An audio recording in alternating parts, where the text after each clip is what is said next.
Salut, donc cette vidéo est un récapitulatif et même une partie du meeting qu'on a vu dimanche dernier avec les joueurs. Qu'est-ce qu'on a vu pendant ce meeting? On a répondu aux questions et on a même regardé le futur de OneBlock. En tout cas, si jamais ça t'intéresse, n'hésite pas à venir nous rejoindre sur notre Discord. Le lien est dans la description. Et moi, je te laisse profiter de la vidéo et à bientôt.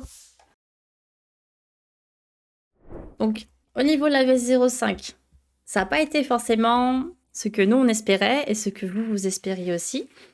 Comme vous avez vu, c'était pas forcément le OneBlock le plus qualitatif qu'on ait pu faire. Comparé à la V0, on n'a pas fait un truc comme attendu. Et pourquoi, à votre avis? Eh bien, en fait, on a voulu faire des plugins retravaillés, fait maison. Donc vraiment de A à Z, fait maison. Et là, où on s'est fait avoir, c'est que ils ont tous engendré des bugs. Donc ça, en soi, ça aurait pas été problématique si on avait eu des devs dispo H24, 7 jours sur 7, en CDI, pour travailler sur ces bugs-là. Sauf que nos petits devs, bah, à côté, ils ont aussi envie d'avoir leur vie professionnelle, leur vie perso. Et donc, il s'est passé que on avait un serveur qui était à la base très dépendant des devs, qui s'est retrouvé bouffé par les bugs. Jusqu'à son entièreté, hein, les bugs ont carrément mangé les îles à la fin, si on peut dire ça comme ça. Donc c'est pour ça que du coup là le serveur s'est arrêté de lui-même avant même la date de fermeture parce que du coup bah trop de bugs, on ne pouvait pas retravailler sur cette base-là et de toute façon ça aurait été impossible de tout reprendre. Donc c'est dommage parce qu'effectivement comme le précise Leïla et beaucoup d'autres qui l'ont précisé, on avait annoncé beaucoup de choses, on espérait énormément de choses qui n'ont pas pu être faites parce que justement à cause des bugs on pouvait rien sortir, on ne pouvait pas s'engager dans des choses qui allaient engendrer encore plus de bugs. Dès qu'on corrigeait un bug, pour tout vous dire, ça en sortait deux autres, donc c'était sans fin. Là-dessus, je vous confirme que Hugo s'est pété la tête plusieurs fois contre son bureau parce que dès qu'il résolvait un seul bug, paf, ça en engendrait un autre. Rip le bureau, effectivement. Au fait, oui, c'est pour ça que du coup, on a bien compris qu'on partait trop gros, trop sur des choses très importantes, avec beaucoup d'ambition. Je reviens juste sur un truc aussi qui a été dit. Pour, les joueurs qui se posent des questions sur, tout ce qui était les bugs de synchro et tout qu'on avait. Actuellement, on a eu une grosse problématique qui était, déjà les crashs des serveurs. On utilisait une technologie qui était un peu la Hypixel d'avoir, une île, par world. L'avantage de ça, c'est qu'en fait, on pouvait charger les îles à la volée comme on voulait et hem, pouvoir mieux gérer un peu le fonctionnement des îles et du coup avoir beaucoup moins de limites. Le problème, en fait, c'est qu'on s'est retrouvé avec, une problématique de programmation qui fait que les îles consommaient 2 à 3 fois plus de RAM, qu'un world normal sur Minecraft et on se retrouvait juste avec, en fait, plus de RAM du tout sur les serveurs et le deuxième, assez embêtant, c'était la synchronisation. Actuellement, c'est surtout avec le modèle, comment fonctionne Minecraft sur les un peu, on va appeler ça des proxys. C'est qu'en fait, quand vous changez de serveur, ça arrive que des fois, il y a des événements qui ne se déclenchent pas et qui faisaient qu'en fait, il y avait trop de latence en jeu pour que la synchronisation se fasse. Et le problème, en fait, c'est que bah, les régler, ça prenait trop de temps pour nous. On a, voilà, comme on l'a dit, c'est que nous, les développeurs, on a trop de choses à côté et que c'est compliqué de devoir corriger ce genre de bug. Et que, en fait, pourquoi on a fait ça à la base, c'est que principalement, comme vous le savez, sur la V0, on a essayé des fois on a battu des records, on a fait des 600 joueurs connectés simultanément, des choses comme ça et le serveur au bout d'un moment en fait tenait pas parce qu'à la fin de la V0 on avait, je crois 350 gigas, de map et charger 350 gigas comme ça, c'est ultra lourd pour un serveur. Donc voilà, c'était une des problématiques qu'on a essayé de régler, d'avoir plusieurs îles pour en fait le problème c'est que, bah, en fait, c'est qu'on puisse changer les îles à la volée et qu'on ait plus ce problème de 350 gigas de map à devoir charger. Et malheureusement, en fait, c'est que Minecraft aujourd'hui est trop complexe pour régler ce problème. Je pense que même pour vous, niveau client, dans les dernières versions, vous avez dû voir avec la 1.18, 1.19, les changements de map, et cetera. Comparé à la 1.12 ou des autres versions, c'est que c'est aujourd'hui impossible et que, bah, en fait, c'est qu'en faisant ça, on est obligé de faire du multi-serveur Et beaucoup de plugins actuellement du marché ne sont pas du tout compatibles avec ça. Donc voilà, c'est que le problème, c'est qu'on a voulu du coup tout redev et que la phase de test a été longue mais pas assez poussée. Et que bah, voilà, le problème, c'est que je pense que même vous devez comprendre, quand on a un plugin qui est utilisé sur des milliers de serveurs et tout, voilà, les bugs, ils sont très vite report, très vite corrigés. À l'inverse, pour nous, quand on a des plugins qui sont que sur un serveur, bah, et qu'on est que 2-3 devs, la ressource elle est limitée et c'est compliqué quoi. Donc voilà la grosse problématique de pourquoi on a perdu beaucoup de temps là-dessus. C'est une des choses qui a causé une des grosses pertes de OneBlock, c'est qu'on a voulu vraiment trop innover et qu'aussi on a voulu innover sur principalement les bedrock. C'est que voilà, en la V0, pour ceux qui s'en souviennent, on a poussé les bedrock, ils étaient là, mais le gameplay n'était pas poussé, c'était compliqué pour eux. Et que aujourd'hui, une des problématiques de Bedrock, c'est que le gameplay vanilla n'est pas 100% le même que les Java. Je pense que beaucoup se rappellent par exemple de la pioche Evo et le Hast qui était dessus. Bah voilà, par exemple sur les Bedrock, c'est pas du tout la même. Et gérer un gameplay, on va dire même plus, gérer deux gameplays en même temps, niveau équilibrage, c'est ultra difficile parce que d'un côté, on doit gérer à la fois les Bedrock, on doit gérer à la fois les Java, mais en même temps, on ne doit pas avantager les uns ni les autres. On doit réussir à faire des menus qui soient compatibles déjà.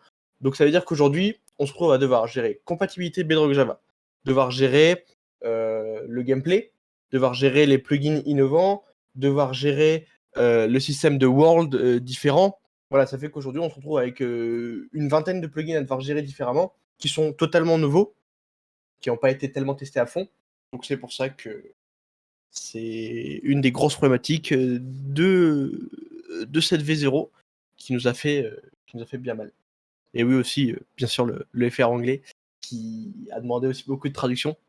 Donc c'est voilà, c'est le problème, c'est qu'on est une petite équipe et une petite équipe bah, demande beaucoup de travail pour chacun et on n'a pas forcément le temps espéré à consacrer là-dedans. Alors effectivement, il y a une question qui est intéressante niveau dev. Pourquoi pas essayer de prendre d'autres à mi-temps? Parce qu'au fait, il faut environ 3 mois pour former un dev sur OneBlock, pour lui apprendre tout ce qu'il y a à connaître sur le Zaka Core, tout ça. Et 3 mois où vraiment les devs sont disponibles pour lui. Donc, et puis ça a un coût également. Si on va sortir une bêta donc pour le serveur, non, on ne sortira pas de bêta. On va tout tester de notre côté. Et on fera en sorte que tout fonctionne bien dès sa sortie. Alors effectivement, il y a une question intéressante de Riku qui demande si on va abandonner les bedrock ou non. Go, si tu veux apporter des précisions sur sa question. Alors, pour l'instant, les bedrock, on va dire que c'est compliqué. Ce qui est sûr, c'est qu'ils ne seront pas là dès la première version, le début. Parce que voilà, on veut vraiment repartir sur un principe de la V0 où c'était vraiment juste le plus basique possible avec du gameplay en plus, bien sûr, mais le plus basique possible, juste que tout fonctionne. Et voilà, de toute façon, on va recommencer aussi avec, comme on en avait à l'époque, la file d'attente, le nombre de slots limité. Et en fait, le problème, c'est qu'on peut pas aujourd'hui à la fois devoir encore tout regérer et se rebaser sur une contrainte de, comme j'ai dit tout à l'heure, Bedrock égale devoir gérer deux gameplays différents. Et voilà, on n'est pas un MMORPG, c'est ultra difficile de gérer plusieurs gameplays. Donc on ne dit pas que les Bedrock c'est fini. Le but c'est qu'on va essayer de les remettre après. Mais d'abord déjà de sortir une première version stable qui marche avec des petits bugs qu'on va fixer rapidement. Et ensuite au fur et à mesure s'adapter sur le gameplay Bedrock. Essayer d'avoir quelque chose de plutôt propre quoi, et pas de refaire comme on a eu sur cette V1, on va dire cette V05, avec beaucoup de bugs, des choses qui sont pas encore adaptées pour les bedrock. Voilà. Le problème, c'est qu'aujourd'hui, on a un manque d'expérience sur les bedrock. C'est qu'on est beaucoup de gens qui viennent de Minecraft Java. Pour la plupart d'entre nous, on est là depuis les vieilles versions de Minecraft Java et Bedrock, c'est encore trop récent. Moi, je parle en termes de cause, c'est que c'est trop récent pour moi. Je connais pas la différence parfaite entre Java et Bedrock et c'est impossible pour moi, par exemple, de devoir faire un gameplay vanilla sur ça. Quoi. Voilà pour les bedrock en soi. Il y avait une question effectivement qui était très intéressante, c'est est-ce qu'on va passer directement à la version 1 du serveur ou est-ce qu'on aura des étapes? Là, on va passer directement à la version finale, pas avec les mêmes éléments de suite, hein. Tout ce qu'on avait promis arrivera. Il y a des choses qu'on ne pourra pas faire. Donc ça, je vais vous détailler plus en détail parce que la prochaine question, c'est quelle nouveauté on allait apporter au serveur. Les jobs, on va les sortir. Ils vont sortir. Ça seront des jobs qui ne seront pas comme ceux que vous avez connus sur les autres serveurs. Ils seront en 4 catégories. Je vous les nomme juste pour l'instant. Vous découvrirez plus tard les spécialités des jobs. Vous aurez le job physique. Enfin, c'est plutôt la catégorie des métiers physiques. La catégorie des métiers de l'artisanat. La catégorie donc des métiers de la chance. Plutôt de la chance tout simple, je crois. Et également le métier de commerce, il me semble.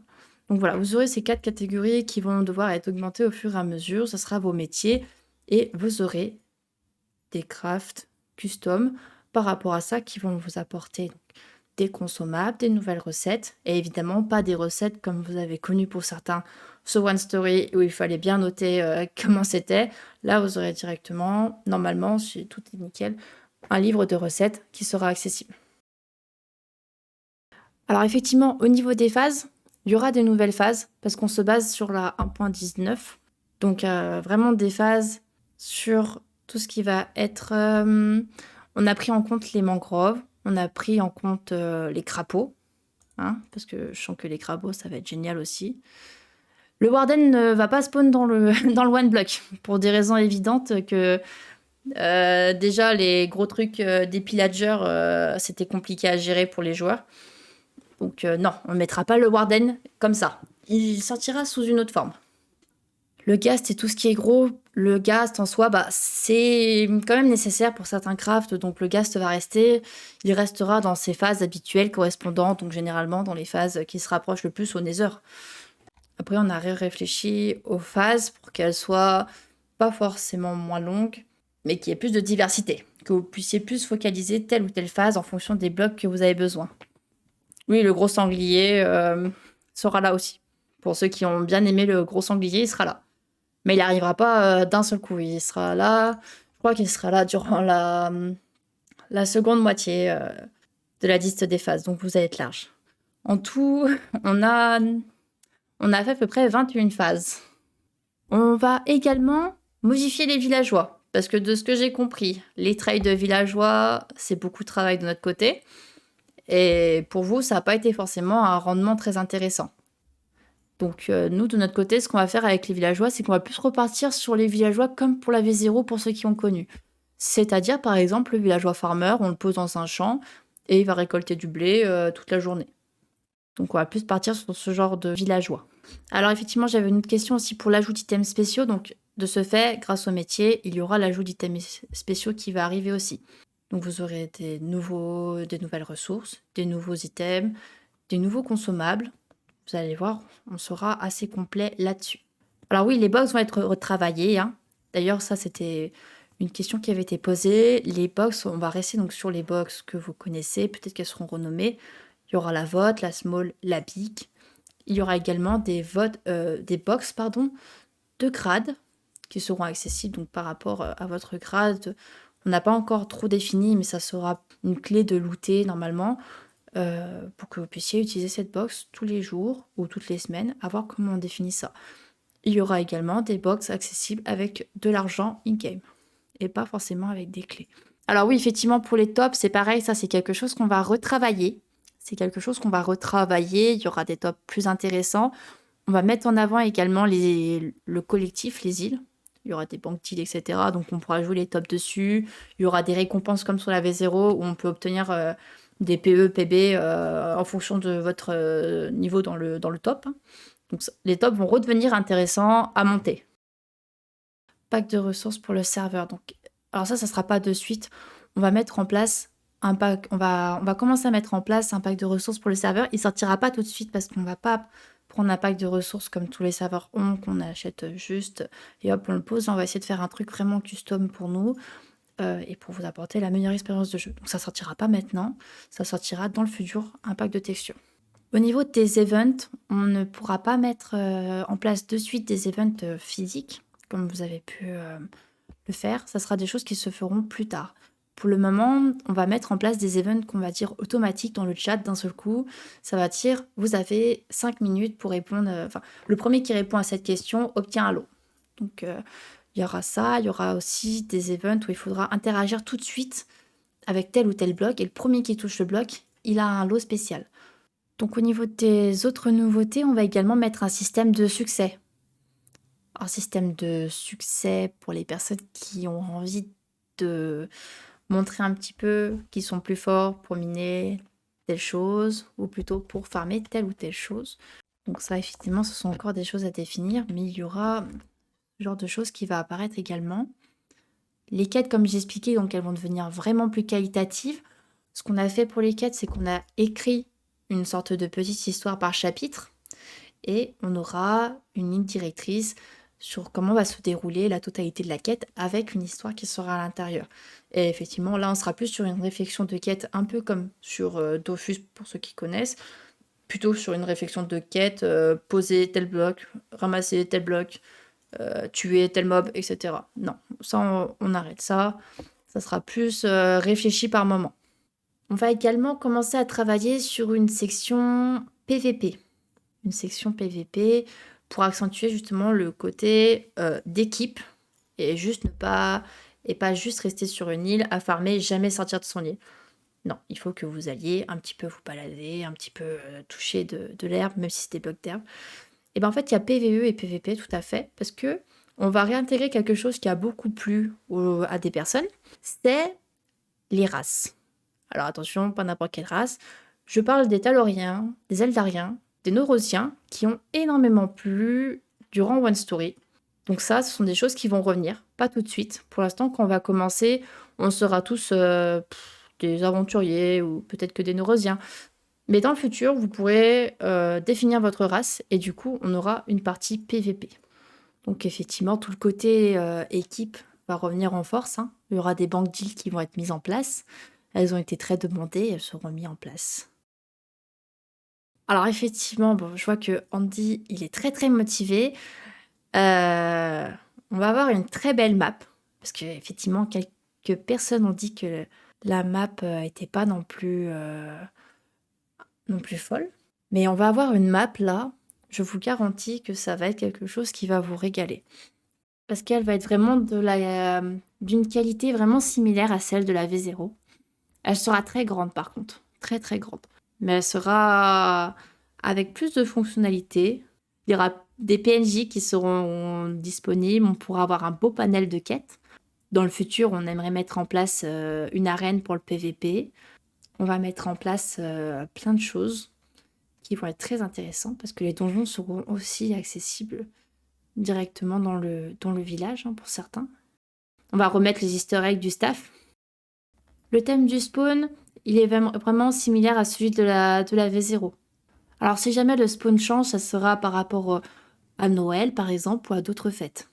Similaire à la V0, c'est-à-dire V0 c'était plus travaillé sur un style un peu médiéval, il me semble, un peu fantastique. Et évidemment le spawn a été retravaillé par rapport au nouveau bloc de la 1.19 également. Oui, effectivement le bateau va revenir. Hein. Alors, effectivement, il y a eu plusieurs questions pour les commandes. Effectivement, les commandes comme par exemple le /shop vont revenir. Elles vont revenir parce qu'on a bien compris que faire des allers-retours, c'était pas forcément le truc le plus intéressant à faire pour vous. Alors effectivement, tant qu'on est là, on en profite. Le /bienvenue va revenir. Le vote parti va revenir également. J'avais une question surtout par rapport au chargement des îles. Qui était qu'une fois que les proprios étaient déconnectés, ça fermait l'île, clac, tout le monde était viré. Donc là maintenant les îles, ça va être ça va être vraiment partir du principe que ça sera un peu comme la V0. Les îles, si vous êtes déconnecté, quelqu'un fait /OB warp machin, il pourra accéder à l'île et ça va la refaire charger. On ne pourra pas la faire charger continuellement s'il n'y a personne dessus, mais tant qu'il y aura une personne, elle se chargera automatiquement pour cette personne. Du coup, comme vous vous en doutez, comme on part sur une logique un peu comme à la V0, il y aura effectivement des limites qui seront remises. On ne pourra plus faire du no limit. Donc en fait, ça va être des limites qui seront mises sur tout ce qui va être les entités et les entités avec intelligence. Donc par exemple, les coffres vont être limités, les hoopers vont être limités, tout ce qui va être les observeurs, par exemple, ça va être limité également. Les mobs avec intelligence, donc surtout on parle des abeilles, par exemple.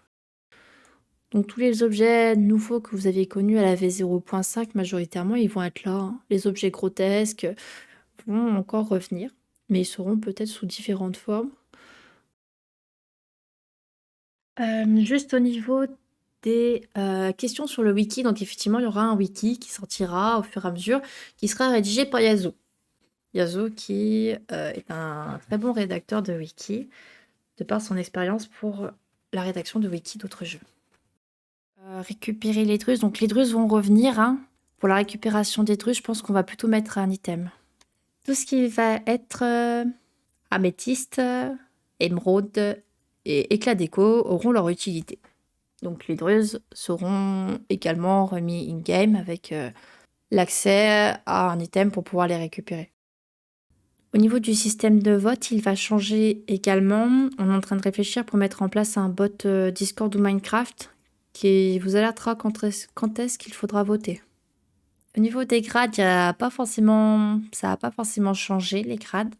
On aura surtout des grades custom, mais dans le principe, ça va rester à peu près du même type. Alors effectivement, on avait parlé du portail. Pour ceux qui aimaient bien le portail, donc effectivement, il n'y aura plus de portail. Il y aura une commande. On va plus faire de RP au niveau de ça. De toute façon, on a bien compris que ça bloquait pour les builds en majorité. Alors sur la V0, je crois qu'on pouvait ouvrir un portail du Nether sans forcément pouvoir y rentrer dessus. Donc en fait, ils vont juste être... ils ne pourront pas générer de Nether en gros. Donc je pense que ça va être sur le même principe. Parce qu'effectivement, au niveau des modalités, par exemple, de remboursement, il y avait eu beaucoup de complications par rapport à ça à cause des bugs. Les gens ne pouvaient pas forcément rec, etc. Donc là, comme on est sur le même principe que la V0, il n'y aura pas de bugs de disparition qui vont revenir. Les seules problématiques que vous pourrez réellement avoir, ça sera toujours les problèmes de trahison ou d'arnaque. Mais sinon, les bugs de disparition, tout ça, vous pouvez leur dire adieu et ils ne reviendront pas vous voir. Au niveau des abeilles, vous pouvez leur dire enfin pas adieu, mais elles seront plus buggées parce qu'elles seront gérées d'une manière différente. Elles vont plus forcément générer d'abeilles qui vont sortir, tomber dans le vide, mourir. Elles vont être un peu sur un gameplay vraiment différent. Vous aurez la ruche, et avec la ruche, justement, vous pourrez générer au fur et à mesure les ressources. Et ça également, ça rentrera en compte dans un métier. Donc ça sera vraiment un gameplay différent du vanilla. En gros, ça sera comme si on utilisait un four. Et dedans, on va mettre des fleurs. Des fleurs qui rapporteront différents niveaux d'XP. Et elles vont générer, grâce à ça, du miel. Et ce miel va servir, donc ça sera une ressource un peu plus rare que ce que vous aurez pu connaître en vanilla.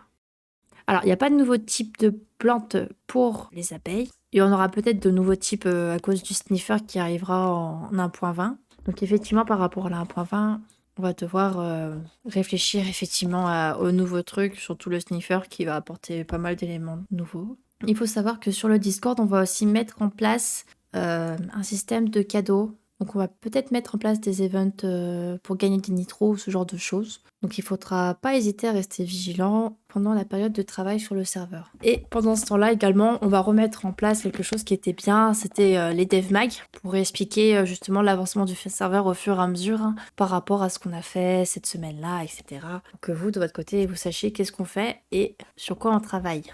Alors comme j'ai précisé tout ce qui va être les donjons, ça sera pas de suite à la sortie.